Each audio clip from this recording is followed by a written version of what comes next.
Chronicles TV on air.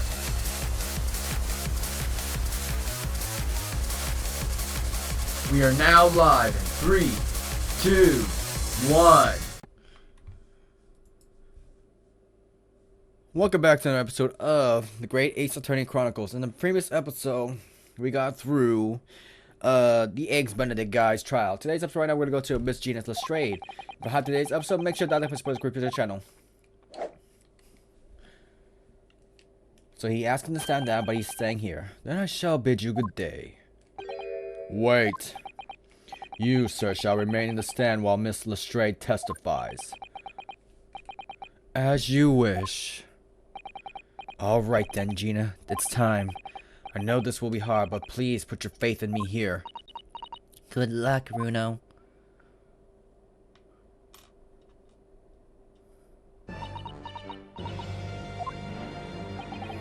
The articles that Mr. McGilda had deposited in the Windy Bakes pawnbrokery are intimately related to the Omnibus case, the trial of which was heard in this courtroom 2 months ago. Yes, I remember this young lady brought before me in that trial as well. That's right, my lord. Her testimony helped establish the innocence of the defendant, Mr. McGilded. The Omnibus case was intriguing, to say the least.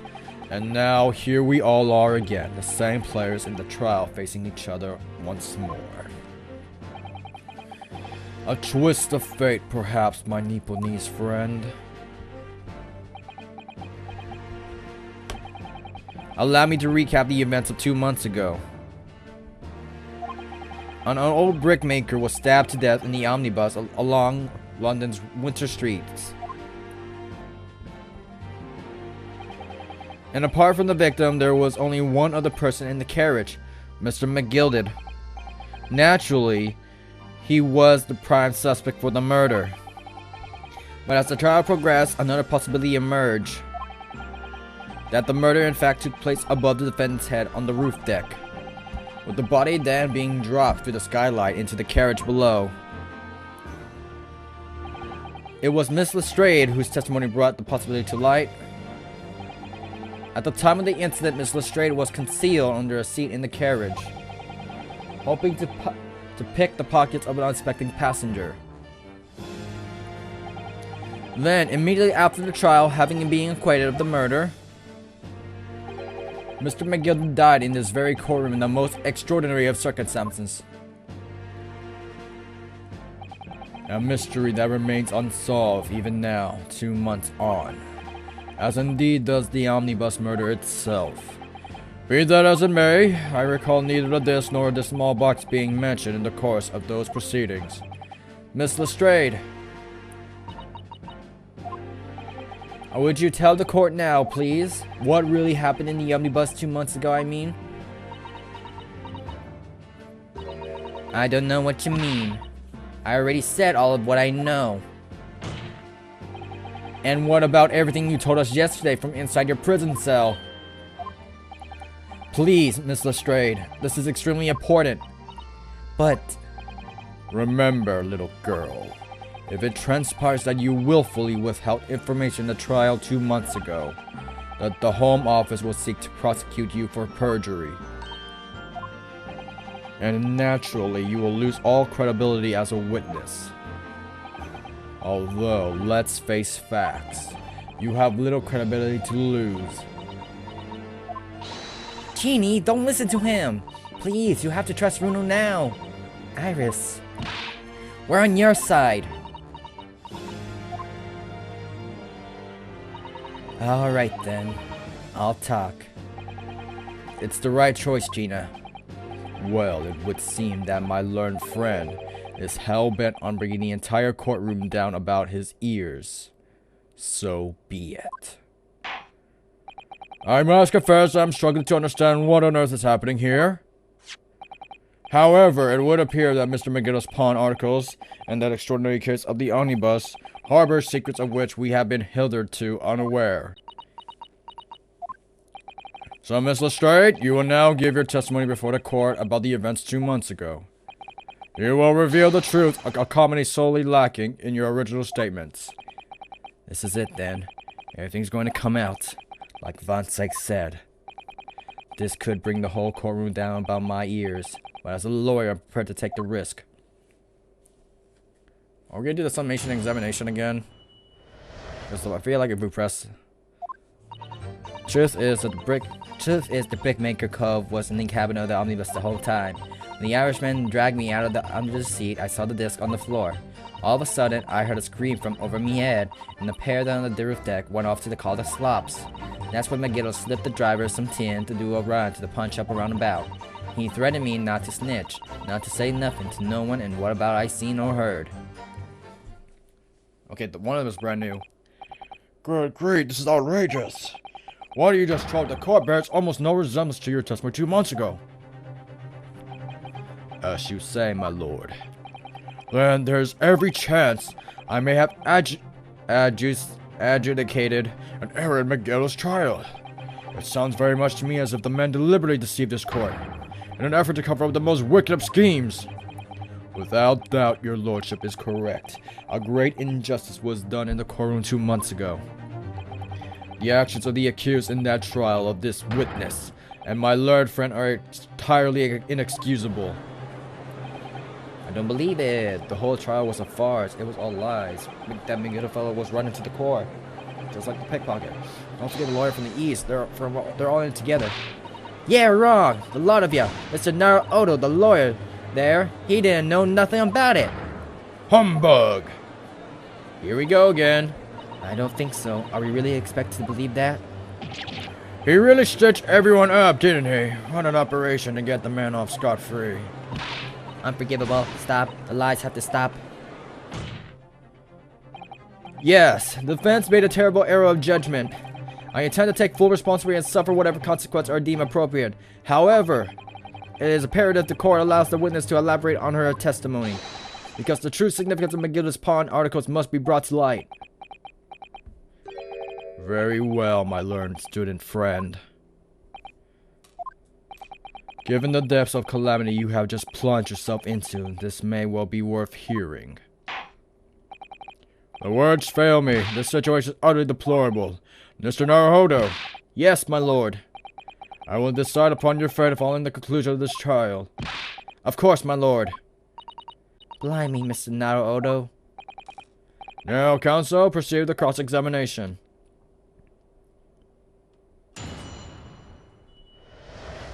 The real truth of the Omnibus case. Truth is the brickmaker covered in the cabin on the Omnibus the whole time. When the Irishman dragged me out from the end of the seat, I saw that disc on the floor. Hold it! Was the disc you saw this disc? Yeah, I reckon it probably was. It was right next to the cove lying on the floor. Could this disc have belonged to the victim, perhaps? I don't know, but McGill picked it up pretty smartish.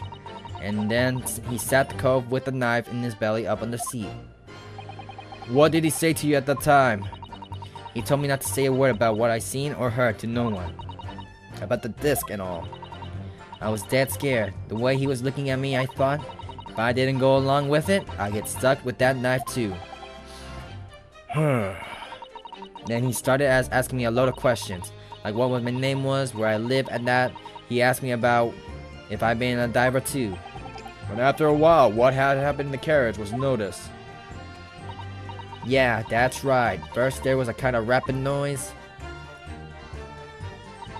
All of a sudden, I heard a scream from over me head, and the pair of roof on deck one called the slops.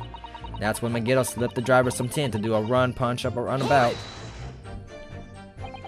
That pawn shop obviously being Windy Banks on Baker Street. Just a moment, counsel. Do you mean to tell me the driver gave false testimony in the trial as well? Perhaps the excursion to the pawnbrokery slipped his mind when he was in the stand. Indeed, Lord Von Sykes. McGill took off his coat and gave it to the driver. He folded it up all careful-like before hiding it and handing it over. When I saw him do that, I remember thinking, that coat or what? That coat's and what's in it, it's gotta be worth a few bob. Yes, Gina was sure this must be worth more than Winnie Bake was suggesting, wasn't she? I remember her quibbling with him over the price that afternoon in the pawnbrokery. The driver looked pretty happy when Miguel flashed that some brass in his face. He went running off a lick. Then the bog trotter called to me and told me to come out from the drag cabin.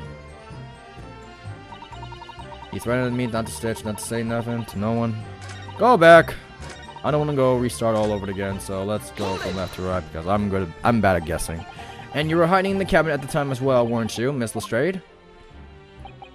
If I remember rightly, in the storage compartment underneath one of the seats.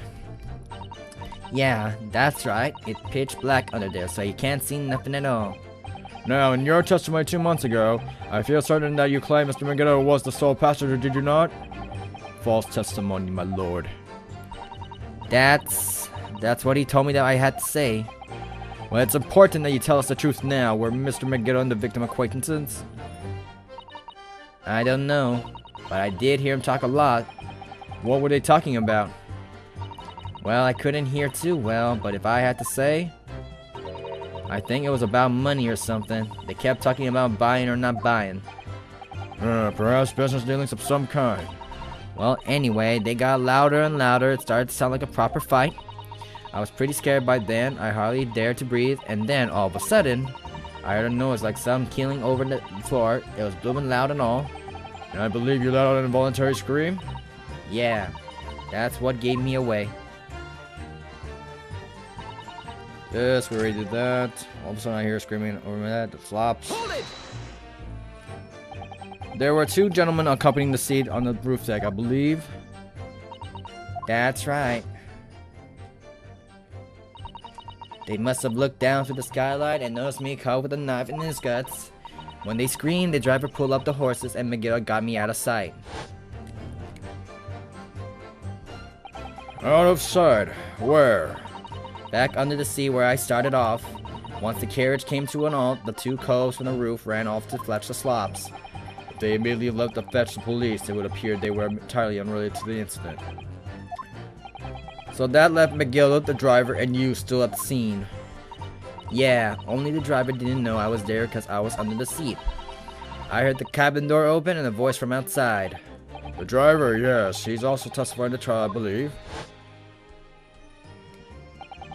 A fellow who went by the name Beppo, if memory serves. What did Megiddo and the driver say to each other? I don't know what happened and stuff like that mainly. Let me see.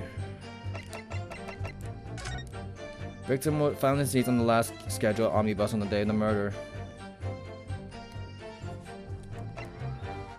Defendant Magnus Megiddo, prosecution attorney Lord Baron Van Zyk, conviction was assured with 3 eyewitnesses' testimony. However, a surprise 4th witness' testimony resulted in acquittal due to insufficient evidence.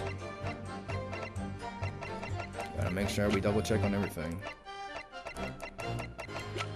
Alright, back to this. Hold it! Threaten you how exactly? Told me I'd only be able to scarp her if I did exactly what he said. Which included giving false testimony in court 2 months ago. Yeah, that's it. And there was one other thing he said. Which was? He told me I have to hang to the ticket from the pawn shop and make sure not to lose it. The ticket? Well, I never. Said that if he didn't show up to get the ticket off me before 2 months passed, I had to go to the pawn shop and pay the money to keep it in lug, to stop it being forfeit. He left me with some brass to pay for it. But really, why on earth would Mr. Megiddo have done such a thing? Depositing his overcoat with a pawnbroker before the arrival of the police. It makes no sense. There would seem to be only one logical explanation, my lord. What Megiddo had the driver deposit at the Windy Bank was something he didn't want the police to see. Something very important that he needed to hide at all costs. Anyway, after that, he let me go, so I legged it before the coppers showed up. Well done, Gina. It can't have been easy to tell the truth like that. Gina's really put her faith in you, Runo. Yes, and to thank her, she'll have to face the charge of perjury once this trial's over. So I need to use time we have now to get as much information out of her as possible. It's time to really go for it. Press her on every statement. Already did, Chief! And another thing. What's that? Take a look at those 2. Isn't it strange that they've been whispering to each other the entire time? Yes, that is strange. It looks like they're having a secret discussion about something. I'm not sure I'm completely comfortable with that. I wonder if there's anything I can do about it. I didn't even notice that till now. I thought he just tried to act away just to not look. Those guys have yet to react.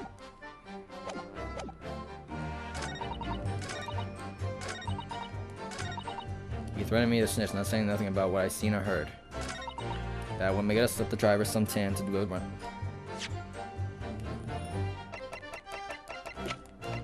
I'm gonna make a random guess. I got like a couple guesses though. Try it.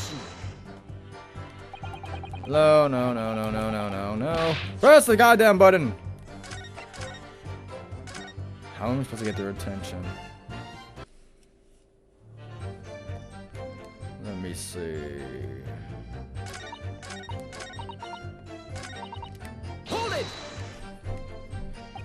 They're threatening you exactly. Told me I'd be able to escape if I won't. Which gives false testimony. Yeah, that's it. Blah blah. Which was. Told me he had a ticket from the pawn shop. Make her lose it. Excuse me. Do I get penalized for this? Is there something you'd like to share with the court, Inspector Gregson and Mr. Graydon? Inspector! Mr. Graydon! What? Why are you trying to give me a heart attack? You have been whispering to each other for quite some time now. Tell us, what is the discussion about? Discussion? With this fella? Pull the other one, Sunshine. You think I got anything to talk about with a shady cat like this? And I have nothing to say to this uncouth detective after he deprived me of that disc that was rightfully mine. But they've clearly been talking the entire time and then cross-examining Gina. It's as if they've been negotiating.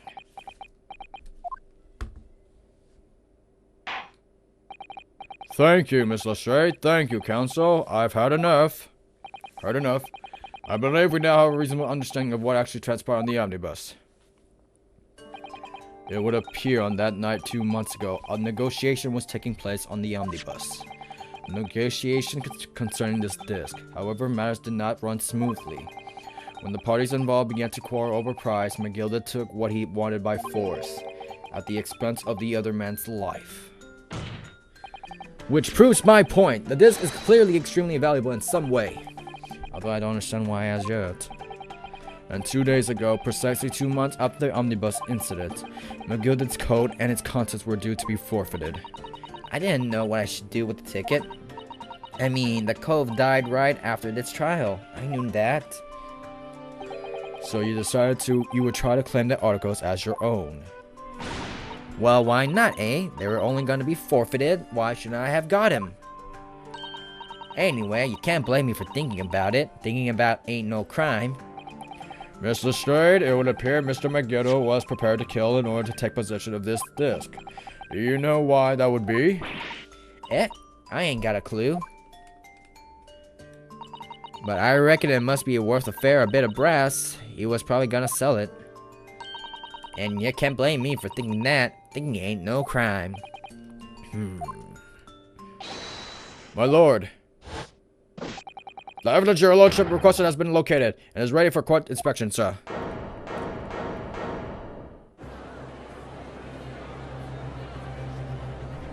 Did we continue already? The mysterious little box deposited by McGillis 2 months ago. There's no doubt in my mind that it's the key piece in this far-reaching puzzle. Like, comment, subscribe. Chronicles Exhibit on. Signing out.